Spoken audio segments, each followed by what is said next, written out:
The Radio Forest Podcast.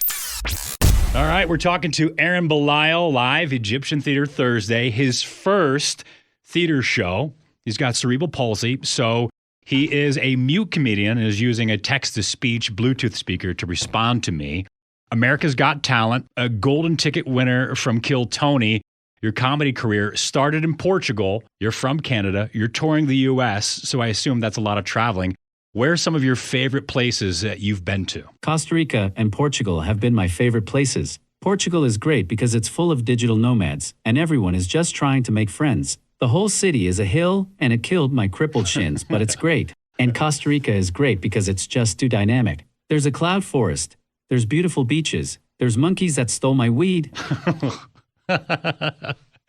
So after getting the golden ticket on Kill Tony, you've performed in front of pretty much the whole Rogan crew. Rogan was talking about you and looking at clips. So after the mention of the Joe Rogan 6, who, if you had to list, would be the Rogan 6 that Cat Williams was talking about? Well, Shane's definitely not on the list of the 6. That dude is a beast, and I'm definitely not on the list because I'm pretty damn hilarious.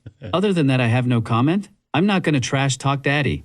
So I've seen that you've gotten some tattoos. I know there's some on your arm. You've got some on your leg.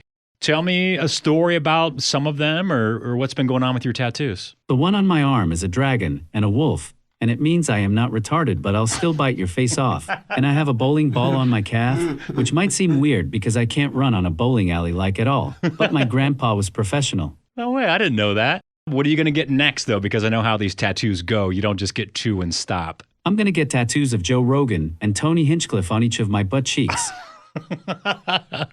I've heard you mention a strained relationship with your family, specifically your brother. You guys are not communicating at all. So how does it work with holidays, with going back home? Do you guys actively avoid each other? Because I know you haven't spoken. You're pretty inquisitive. I feel like I haven't said much about it, but you know it all. Yes, so I'm no contact with my brother. He treated me like crap, and now we are no contact. And my 30-year-old brother still lives with my mom, so yeah, I don't go around a lot. I'm a really forgiving guy, but like no amount of chances can fix the narcissism, right? I don't usually even go home for holidays because, yeah, it's just best for my mental health. Do you want to have kids of your own someday? I spend holidays in warm areas on a beach with my dog. Fuck no, I don't want kids. Oh. All they do is scream and drool. It would be like having a second one of me, but louder. Why would I want that? When I'm out with my young kids and we see somebody that has like a disability, they'll ask me, hey, what happened? Was that person born that way? Did something happen? And I tell them to ask the person they're referring to. I know how it makes them feel, but I don't know how it makes the person I'm talking about feel. How do you think that makes them feel when they have to explain their condition to kids? Yes, so with kids, it's totally fine. They're just curious. They don't have malice. It's important to encourage kids to ask the questions. Maybe teach them to be a bit sensitive and not rude.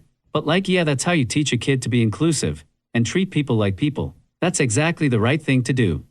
If you don't encourage kids to ask questions, it just isolates people like me. You must be working on a special, right? Surely you've got to be about to that era of your career. Yeah, I mean, I'm still working on my hour. I have all these grandiose goals, and it's becoming like perfectionism and everything. I don't know what my first special is going to be or when, but I know I won't be talking much in it.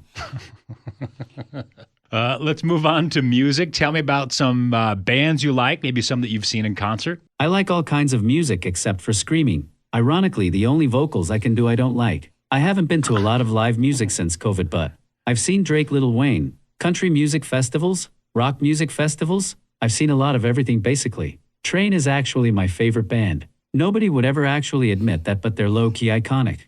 I'll agree with you on Train, and maybe you've seen it, but they did a tribute to Zeppelin. I think they did an entire album, and that changed my opinion of that band. It's phenomenal. I had no idea they were that good of a band, so I'd agree with you on Train. Yeah, they're great. A lot of famous comedians are now in your orbit, and so I just want to say, please be careful. I had this fear of them coming to you and giving you all this advice, and I think the best thing about Ahren Belisle is that you're Ahren, and you're not those guys. 100% think you can do this on your own. Thanks, man. I appreciate that. Tony keeps trying to get me to say the word I can't say. I actually have anxiety disorders, which is my biggest barrier in life, ironically, not the voice or limp. And I have a really hard time making decisions. and committing to things. And one of the things I've had to do is learn to trust my own omitting and take my own advice. You're right. I can do it on my own, and I'm gonna. My own intuition. Typo. So I wrote these questions out for Ahren so he could get these responses ready. So this one he doesn't have a prepared answer for, but I totally forgot to ask this.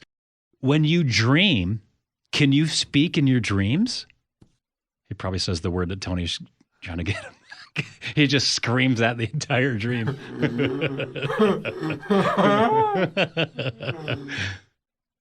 Ahren then uses his phone connected to a Bluetooth speaker that's next to the microphone. So that's why I gave him the questions ahead of time, is to cut down on some of the time in between. But he's now thinking and typing on his phone with one hand. His left hand isn't able to type. And so he's thinking and formulating his response. I feel like in most of my dreams I'm not talking, and I'm also not signing. It's like telepathy or something. Hard to explain. Like talking without talking. All right, so hit up your website, social media links, because I know you have one for your mental health. I know you've got your normal one for your comedy career. My socials are Ahren Belisle. My website is mutecomedian.com. Mental health is Ahren_mindset. And you can see me this Thursday night, April 4th, at the Boise Egyptian Theater. It's actually the biggest venue I've ever done, and my first theater. I'm really happy to be here. You can get tickets on the Egyptian Theater website. And he'll be up at Bogus Basin skiing later today. But to tell people, Ahren is spelled Ahren, and Belisle is Belisle. No, I won't be skiing. I have enough problems without falling down a mountain. Again, it's mutecomedian.com, and on YouTube you can see his America's Got Talent set and also several Kill Tony appearances, golden ticket winner. Ahren, dude, it's a pleasure to talk to you today, man. Thanks for coming in. Thanks for having me.